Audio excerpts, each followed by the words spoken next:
transaction reporting requirements on crypto exchange brokers. I'm very pleased to be able to report that a group of us reached a bipartisan agreement, Democrats and Republicans, the Biden Treasury, so the administration is on board. I want to thank the co-sponsors of the amendment that brought everybody together on this, Senators Warner, Senator Lummis, Senator Portman, and Senator Sinema, all in agreement on this.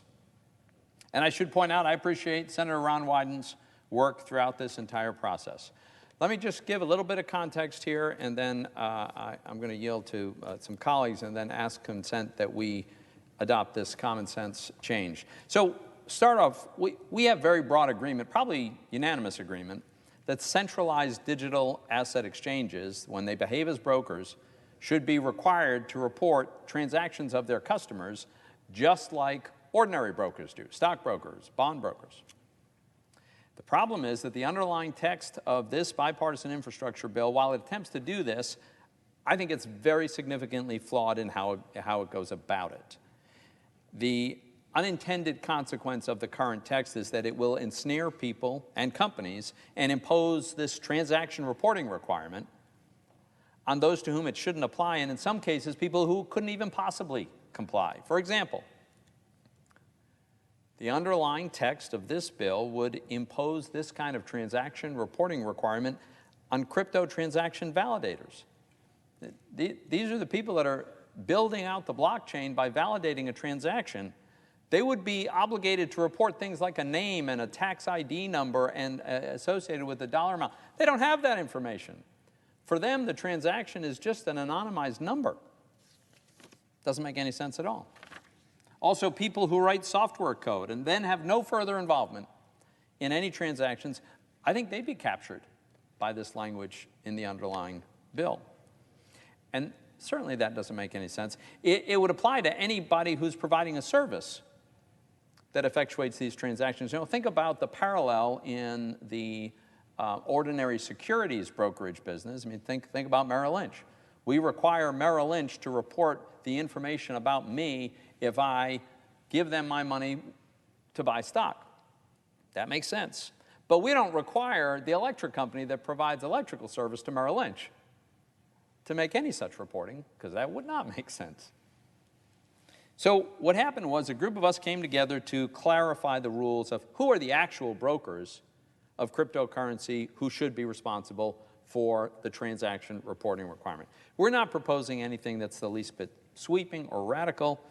Our solution just makes clear that a broker means only those persons who conduct transactions on exchanges where customers are buying and selling and trading digital assets. We make sure that the bill does not sweep in software developers. It does not sweep in crypto transaction validators, regardless of which of the various methods they use for the validation. It doesn't sweep in node operators or any other non-brokers.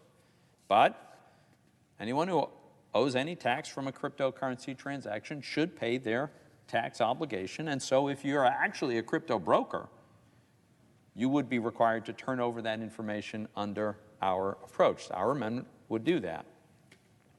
But it's important that the reporting requirement only apply to those kinds of intermediaries. Now, I don't think any one of us co-sponsors thinks that our solution is absolutely perfect, but it is a big improvement over the underlying text. I would also point out that this space is changing. It's changing fast. A year from now, people will have come up with innovations and applications that we can't even imagine, that probably nobody has even thought of yet. And what I don't want to do is impose a burden that's going to stifle that kind of innovation. What we shouldn't do is have an overly broad mandate or reporting requirement on people who can't even comply. We shouldn't favor or punish any particular methodology or platform design or validation mechanism. And we shouldn't, Mr. President, stifle innovation. So there's time to do this. There's an agreement. It's bipartisan. The White House is on board. We can get this done. We can do it right now. I'm going to yield to my colleague from Wyoming before making a unanimous consent request. The senator from Wyoming. Mr. President, I'm pleased to join with my colleagues in urging the Senate to allow this widely supported bipartisan amendment to move forward. I want to thank Ranking Member Toomey, Senator Warner, Senator Portman, Senator Sinema, and Chairman Wyden. Chairman Wyden, in particular, thank you for your early commitment to me to get this right and for your partnership. The amendment before us specifies that persons who validate distributed ledger data, including digital asset miners and stakers, and those who provide hardware and software wallets, are not required to report customer information to the Internal Revenue Service. This is essential because those persons would not have access to the customer information necessary to comply with this requirement anyway. Equally important in this amendment are clarifications to the definition of broker that will ensure that software protocol developers will not be swept up in IRS reporting requirements. Developers are the lifeblood of innovation, and subjecting them to reporting would have far-reaching implications on privacy and on the evolution of technology in this country, not to mention that most developers would not have access to useful data. This bill is very likely going to become law, and it's important that these changes become law along with the bill. That's why I urge my colleagues not to let the perfect be the enemy of the good. I recognize there's dissatisfaction on both sides of the aisle with the lack of opportunity to offer amendments and to expedite debate. However, I ask you to weigh those concerns against the importance of providing millions of Americans with additional clarity on the scope of their coming obligations to the IRS. America is a country of innovation. Right now, our financial system is evolving before our eyes in much the same way that the internet first began to find a foothold in the mid-1990s. Distributed ledgers, digital assets, and other forms of financial technology are in the early stages of transforming the way we share and store value. This amendment has started the debate on many difficult questions relating to financial technology that the Senate must address over the next few years. We're reacting to what was put before us. I wish that we were implementing from the get-go, but that's not where we find ourselves today. So let's get this broker definition as good as possible now, and then move forward this fall with other definitions that will be important to producing a regulatory sandbox for digital assets that allow innovators to keep innovating. We're in a difficult space right now. We're transitioning from the industrial economy to the technology, and it's a bumpy ride. It's disruptive for all of us, especially those of us who grew up in the end of the industrial age and are so new to this technology age.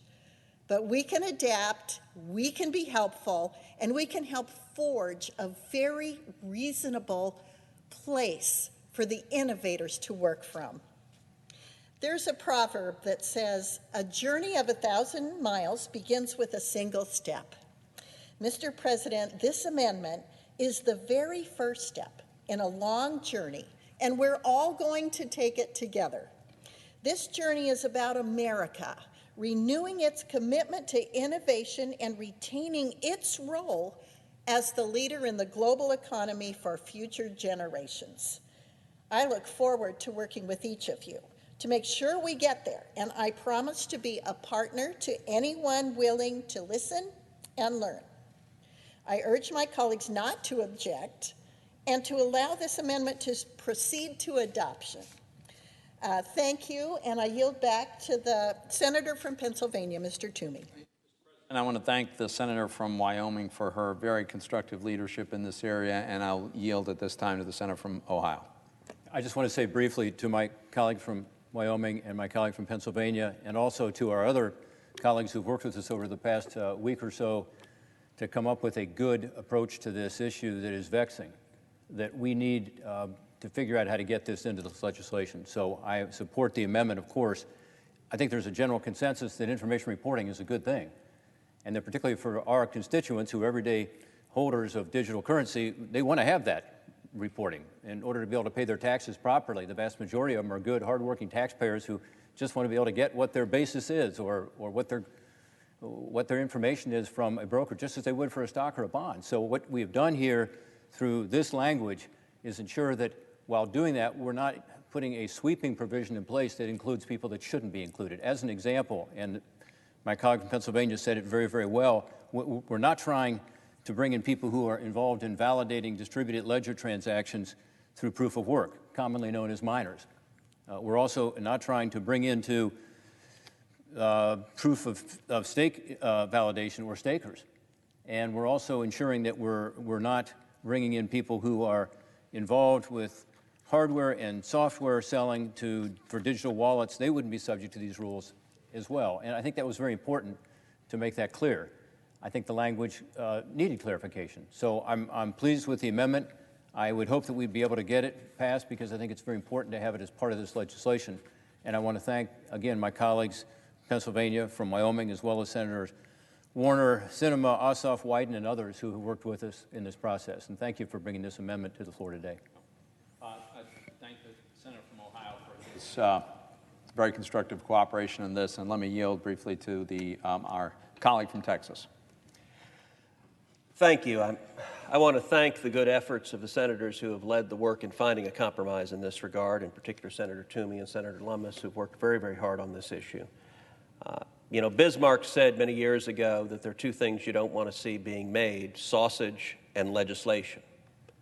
And when it comes to particularly ugly legislation, this component, the regulation of cryptocurrency, may take the prize for the ugliest we have seen. Moments from now, I expect that we are going to see objections to this compromise amendment that was negotiated. If we do in fact see objections, and if the underlying language in this bill goes into effect, it will have devastating effects. There is a new and exciting industry in the United States of cryptocurrency, whether Bitcoin or otherwise, that are generating jobs, entrepreneurs who are creating new values, new hedges against inflation, new opportunities, and it is fast-moving. It is dynamic. And this infrastructure bill, a bill being sold to the American people as let's build some roads and bridges, has one little portion in there designed to obliterate cryptocurrency. Now, I fully understand that there are some bureaucrats at the Treasury Department who have never seen anything they don't want to regulate the life out of. But if the underlying language in this so-called infrastructure bill becomes law, we will be destroying billions of dollars worth of industry in the United States. We will be destroying jobs in the United States. Many of those jobs are in my home state of Texas. And we will be sending them overseas. Listen, it isn't complicated. Cryptocurrency isn't tied to any particular piece of dirt. So the grand efforts of the United States Senate will be to say, we don't want those jobs in America. We don't want those resources in America. Go somewhere else. The ugly truth with which Bismarck understood, and which is particularly true on cryptocurrency, there aren't 5 senators in this body with any real understanding of how cryptocurrency operates. We have had no hearings on this. The Senate has had no hearings on this. The House, as far as I know, has had no hearings of this. And yet, this body is prepared to obliterate an industry willy-nilly, or for that matter, the compromise. And listen, the compromise that was put forward would be a meaningful improvement, would do much, much less damage. But even the compromise would essentially kick the can down the road and allow bureaucrats at Treasury to do massive damage. And the bureaucrats at Treasury don't understand this any better than does the United States Senate. The right outcome, I think, is an amendment I introduced: strike the whole damn thing. If we want to legislate on this, actually do our jobs. Be a deliberative body, hold hearings, listen to witnesses, understand the consequences, know what we're doing. That would be the reasonable, rational thing to do. Don't just put out a rule of massive taxes and regulations with no understanding of the consequences and jobs and real people that would be hurt. For whatever reason, the Senate doesn't seem to want to behave reasonably or rationally. And I think the consequences are going to be long-standing of this foolish legislation. I think Senator Toomey and Senator Lummis have worked hard on a compromise to brunt the worst aspects of this legislation. And so I hope the proposal they put forward, or about to put forward, is adopted. But if it is not, I'm going to predict that every one of the 100 senators here is going to come to regret that this body took a part in destroying jobs and a budding industry that will provide billions of dollars of new opportunity. And if the Senate keeps on this course, we're going to send it instead overseas to our competitors. That would be a tragic mistake. Thank you. Mr. President, Senator from Pennsylvania. I ask unanimous consent that notwithstanding adoption of Substitute Amendment 2137, the Toomey, Warner, Lummis, Sinema, Portman Amendment number 2656 be agreed to. Is there objection? Mr. President, The senator from Alabama. reserving the right to object, I ask that the senator from Pennsylvania modify his request to include my amendment number 2535 dealing with defense infrastructure to this bill, and that it be agreed to. Does the senator from Pennsylvania so modify? I do. Is there any objection to the request as modified? Reserving the right to object. The senator from Vermont. Mr. President, as I understand it, the senator from Alabama is interested in increasing military spending by some $50 billion. You know, there's a headline in the New York Times today. It doesn't talk about the fact that the United States now spends more than the next 10 nations on the military. Doesn't talk about the fact that the Pentagon is the only major agency of government that has not submitted successfully to an independent audit.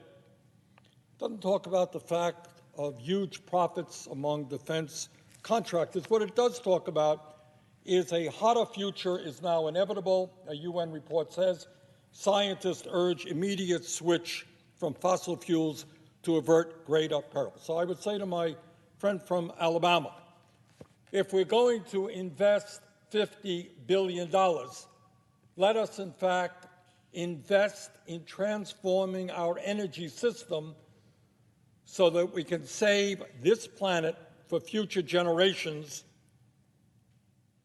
and prevent the kind of unhealthy deterioration that we will inevitably see if we do not act.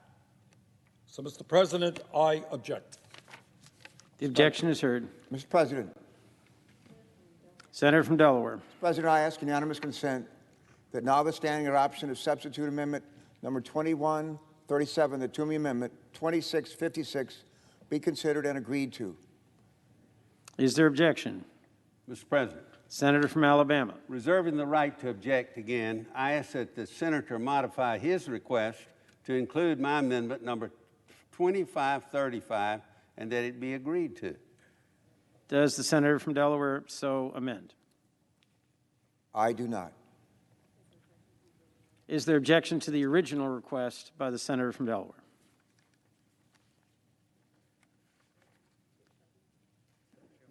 I object. The objection is heard. Mr. President, Senator from Pennsylvania. so for people who've been watching this and aren't familiar with the bizarre practices in this body, I want to just explain briefly what just happened here. Because there's a difference of opinion on whether or not the senator from Alabama should get a vote on his amendment, because that is not agreed to, the body is refusing to take up an amendment that has broad bipartisan support that we all know fixes something that badly needs to be fixed. This isn't like a whim of the senator from Pennsylvania. There's like nobody who disputes that there's a problem here. You want to know the specifics of the problem? Here's, according to the underlying bill, this is what's going to pass. This is what's going to get sent probably ultimately to the president's desk. It's a reporting requirement, a transaction reporting requirement, including name, taxpayer ID number, dollar amount, date. It's imposed on any person who, for consideration, is responsible for regularly providing any service effectuating transfers of digital assets on behalf of another person. Well, look, I'm not even a lawyer, but I can read. It sounds to me like any service effectuating transfers, that would include validators. I don't know how that doesn't include miners, stakers, probably includes hardware and software wallets, software developers, all across any kind of platform. We're going to ask these people to provide information that they don't have and they can't get. In what universe does that make any sense at all? All I want to do is have a vote on an amendment that fixes this in a way that has bipartisan agreement, in a way that constrains this to apply narrowly to the people who actually are the intermediaries running a centralized exchange who have this information. But apparently we're not going to be able to do that, so we'll be back on this because we're going to do a lot of damage. Who knows how much innovation we're going to stifle? Who knows exactly how this, what kind of new apps just never emerge? You know, it's hard to predict what some kind of completely impossible mandate results in, but it's not good, and it's going to bring us back here having to try to clean up a mess which we could have prevented. I yield.